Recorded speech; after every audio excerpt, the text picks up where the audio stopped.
Hello everyone, this is Shalu Kumar again from ONTC. I'm an experienced OSCE nurse trainer for the NMC OSCE exam in UK and also the lead trainer for OSCE nurse training Cambridge. In today's video, I will be talking about one of your other NMC OSCE stations. So if you like my videos, please press the like button now and subscribe to my channel. It just gives me a lot of motivation to keep going and keep making more videos for you, so it can help you in preparation for your NMC OSCE exam. Okay, so in today's video, I'm going to be talking about the depression tool, which is PHQ9 form. Lots of you have been asking me to do this. So it comes as part of your community assessment station. Okay, so it's one part of your community assessment station. So I will be talking about that. I will be showing you the form. I will tell you what you need to do in the exam to complete this assessment, and also what actions you later on verbalize to help your patient with the mental health. Okay, so we will be going through that today. So let's look at it. So like I said, this is a PHQ9 form is used to look for symptoms of depression, okay, to assess for depression. So it's part of your community scenario. It's not always given in your community scenario, but it can come in your community scenario. Sometimes you've been asked to complete a malnutrition universal screening tool for your patient. Sometimes you've been asked to do PHQ9. So you won't be asked to do both, but just one of them. And today I will be covering the PHQ9 assessment. Okay, so it's part of your community scenario and it's used for depression. Next thing is it will be checked by your examiner because it's a documentation. Okay, so make sure you complete it accurately. Next thing is the questions are all answered on that form already for you. Okay, so you don't have to ask every single question on that form to your patient, because your examiner know you have very limited time, 20 minutes to do your whole assessment station, and this is only part of the assessment station.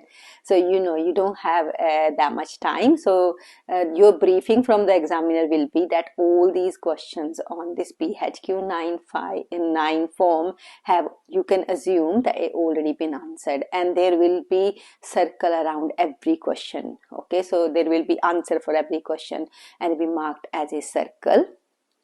And then you need to just add the score correctly, and then you need to verbalize your actions. Okay, so let's look at a little bit in more detail. So if you look at your next screen now, so there is the form, there is your different questions, and as per briefing, the answer to every question will be provided either with a circle or it will be highlighted with a marker. Okay, on the top of the form you can see there is a place for putting details in, so make sure if they are not already completed. Normally it's already completed for you. If not, then copy these details from your patient overview history form. Okay, so it's about the patient details and the date of assessment, just copy that, and normally it's already completed for you. And then you can see there are 3 columns, and you can see that every question has a marking against it, and it's already been circled whether it's what score it is. Okay, so now your job is, as you can see on the screen now, go down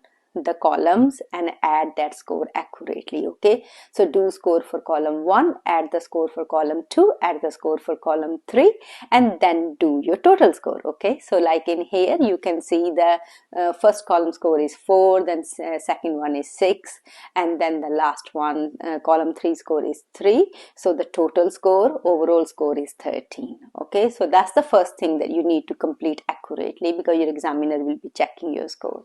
And then when you now, so we know the score, so what do we verbalize to the patient now? Okay, so as you can see on the second page of this form, which is the back page of this form in your exam, they have given the category of the score and what does it mean, and then and then what you can, so provisional diagnosis. Okay, so it's not definite diagnosis, this tool, but it's a provisional diagnosis, and then the treatment recommendations are given on there. Okay, so this is just to prompt you to think what kind of things you can do with your patient to help them and to provide some support. with symptoms of depression. Okay, so the first thing, and everything has to be done by your patient consent. So I have kind of written a few things which may apply to your scenario on the day on the screen for you. So the first thing is you will like to inform your patient about the diagnosis. Okay, so you need to be sensitive and you need to refer to this assessment. So you will just tell your patient that you have done the assessment as per GP's request, and this is to look out for signs and symptoms of depression. So you completed it, you added the score, and the score is this. So score could vary in your exam, it could be different than what I'm showing you today. So you will tell, okay, your score is this, and that means that you are, as per this assessment, this suggests that you are showing signs of depression. So that's the first thing to do, to inform your patient. And the second possible thing is that you need to take consent from your patient for a referral to the GP. Okay, so in this case the score is 13. That does show moderate depression. So you would like to refer your patient to the GP, but you would like to take the consent first of your patient because it depends on your patient preference.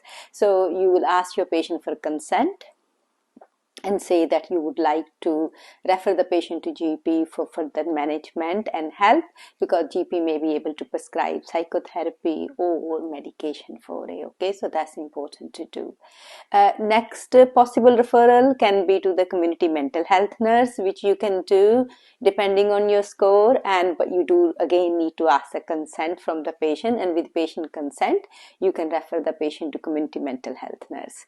Okay, so next thing is, let's see what we can do as a first aid for our patient to help with the symptoms at present. Okay, so you will ask the patient if they got some family or friend they can stay in regular contact with, because there's a lot of research and evidence which shows that the social contact does help with mental health. So you can ask the patient, you can suggest that to staying in touch, regular touch with friend or family may really help. And the other thing is, you can advise your patient to do some deep breathing, some yoga, and maybe some relaxation techniques. Again, evidence-based techniques, the evidence-based interventions which show that it can improve your mental health. Okay, so you can suggest your patient that, and again, lot of reassurance that the help is available and you would like to offer help to your patient to improve their mental health.